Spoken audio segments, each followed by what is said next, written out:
C'est une matinée que Peter n'oubliera jamais. Ce 11 septembre 2001, Peter portait sa Rolex Submariner lorsqu'il se trouvait dans l'une des tours du World Trade Center.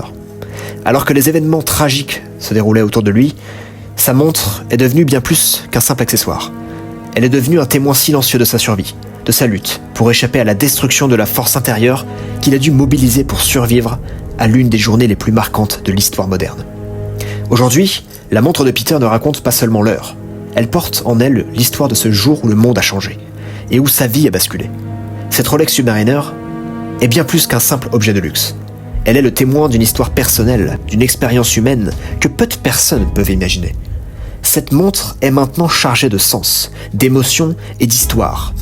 Sa valeur ne se limite plus à ses composants ou à sa rareté, mais à ce qu'elle représente pour Peter et pour tous ceux qui connaissent son histoire. Les montres de luxe, vendues à des prix records, ont souvent un point en commun. Elles ont une histoire. Prenez la Rolex Daytona de Paul Newman, vendue pour 17,8 millions de dollars, ou encore les montres portées par des icônes du cinéma comme Jean-Paul Belmondo et bien d'autres. Ces montres, loin d'être de simples objets, ont vu des moments historiques, des expériences vécues par leurs propriétaires qui les ont transformées en légendes. La rareté et la qualité de fabrication comptent, certes, mais c'est l'histoire derrière, la montre, qui lui donne toute sa valeur. Ces montres ne sont pas restées enfermées dans un coffre. Elles sont en mouvement, elles ont accompagné des hommes et des femmes dans leurs aventures, leurs exploits et leurs victoires personnelles, leurs hauts comme leurs bas. C'est ce qui explique que certaines montres, pourtant identiques en apparence à des modèles moins chers, aient été vendues à des prix totalement astronomiques. Ce n'est pas le métal ou la mécanique qui les a rendues précieuses, mais l'histoire qu'elles ont racontée. Aujourd'hui, la montre de Peter, mise à côté d'une Rolex Submariner, toutes deux fabriquées la même année et dans le même état, sont évaluées de la même manière sur le marché. À première vue, elles sont absolument similaires. Même matériaux, même mécanisme, même marque, même modèle. Et pourtant, l'une de ces montres, comme celle de Peter, a été témoin de l'effondrement des tours jumelles. Elle a traversé un événement qui a changé la face du monde et porte en elle cette histoire. Quant à l'autre, aussi parfaite soit-elle, est restée enfermée dans un coffre, protégée mais dépourvue d'histoire. Est-il juste que ces deux montres, avec des passés si différents, aient la même valeur spéculative sur le marché? Une montre qui n'a jamais été portée, qui n'a rien vécu, peut-elle avoir autant de valeur qu'une montre qui a partagé des moments historiques? Que dit cela sur notre façon de percevoir la valeur des objets? Il est évident que la rareté, l'état de conservation, la marque et le modèle sont des critères dominants composant sa valeur spéculative. Mais il semble que nous nous soyons perdus. Les montres ne sont pas simplement des objets techniques ou de prestige. Elles peuvent traduire, certes, d'une certaine réussite ou ascension sociale, mais elles sont des témoins du temps et des expériences vécues par leurs propriétaires. Une montre qui a survécu à des moments extraordinaires, qui a été portée dans des circonstances marquantes, devient bien plus qu'un simple objet de luxe. Elle acquiert une profondeur et une signification que ne pourra jamais avoir une montre restée figée dans le temps, jamais portée et jamais utilisée. De la même manière, une montre immaculée dans un coffre ne raconte aucune histoire. Elle est techniquement parfaite, c'est indéniable, mais elle ne porte en elle ni émotion, ni souvenir. Alors qu'une montre comme celle de Peter, qui a traversé les événements tragiques du 11 septembre, présente bien plus que ses matériaux ou sa précision. Elle est un témoignage d'histoire, un symbole de survie et de résilience. Pourtant, aujourd'hui, ces deux montres, aussi différentes soient-elles dans leur vécu, sont évaluées de la même manière. Après tout, une montre est faite pour être portée, pour accompagner son propriétaire dans les moments marquants de sa vie. Cette égalité de valeur entre deux objets si différents révèle une irrationalité profonde dans notre manière de juger les montres de luxe. Alors il est peut-être temps de repenser cette logique. Jusqu'à présent, sur le marché gris, les caractéristiques mères de la montre évoquée plus haut établissent sa valeur spéculative, en la déconnectant des moments de vie qu'elle a partagés avec son propriétaire. Imaginez un monde où ce n'est plus uniquement ses critères froids qui déterminent sa valeur. Son histoire personnelle la rendrait plus authentique que jamais.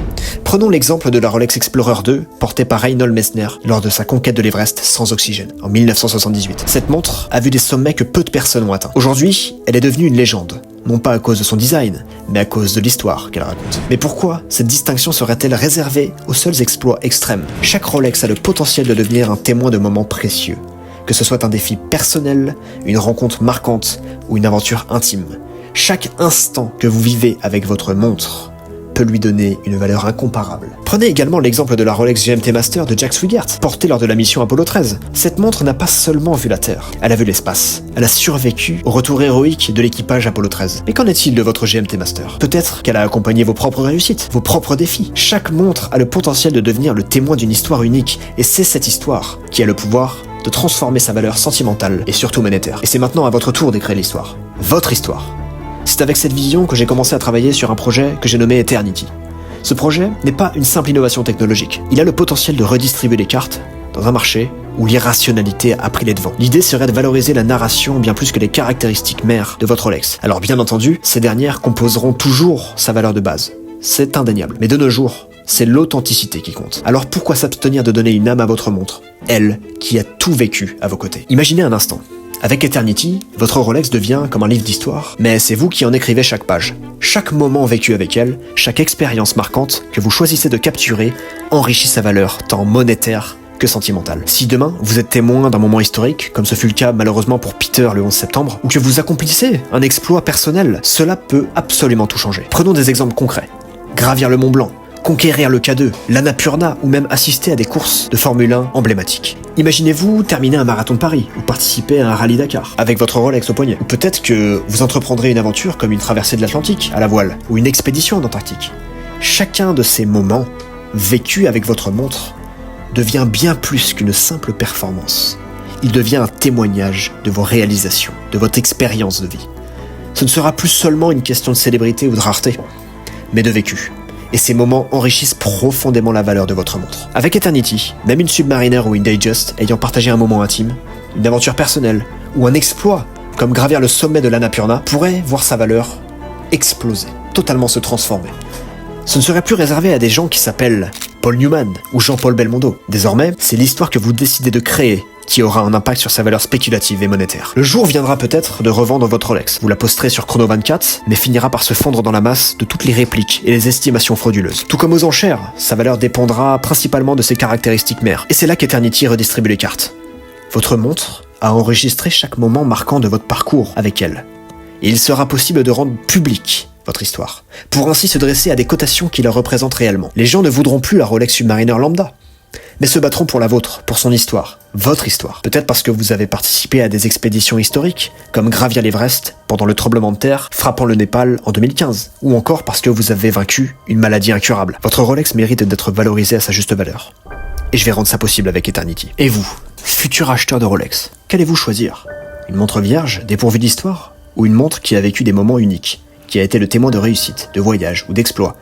Imaginez porter une Rolex ayant accompagné son propriétaire lors de l'ascension du Mont Blanc, ou ayant terminé des défis comme le rallye des gazelles, un Ironman, ou une expédition au cœur de l'Amazonie. Quelle serait la valeur d'une telle montre, chargée de souvenirs, par rapport à une montre simplement restée dans un coffre? Mais vous pouvez également être l'acteur de toutes ces expériences. C'est justement tout le but d'Eternity. Ce projet avance doucement.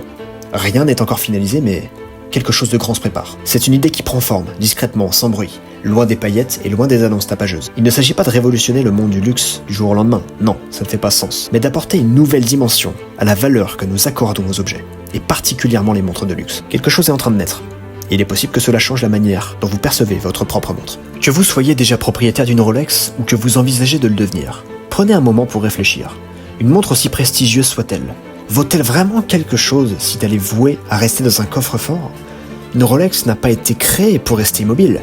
Elle a été conçue pour l'aventure, pour vous accompagner dans les moments qui marquent une vie. La véritable question est la suivante. Qu'allez-vous faire de votre montre? Laissez-vous passer l'opportunité de lui offrir une valeur émotionnelle et mémorable? Ou saisissez-vous la chance de transformer son histoire et la vôtre en quelque chose d'unique? Parce que peut-être qu'un jour, vous réaliserez que l'histoire que vous lui avez donnée est ce qui la rendra véritablement précieuse. Mais pour l'instant, ce projet grandit en silence, doucement et à son rythme, et peut-être qu'un jour, votre montre deviendra le témoin de cette aventure. Peut-être.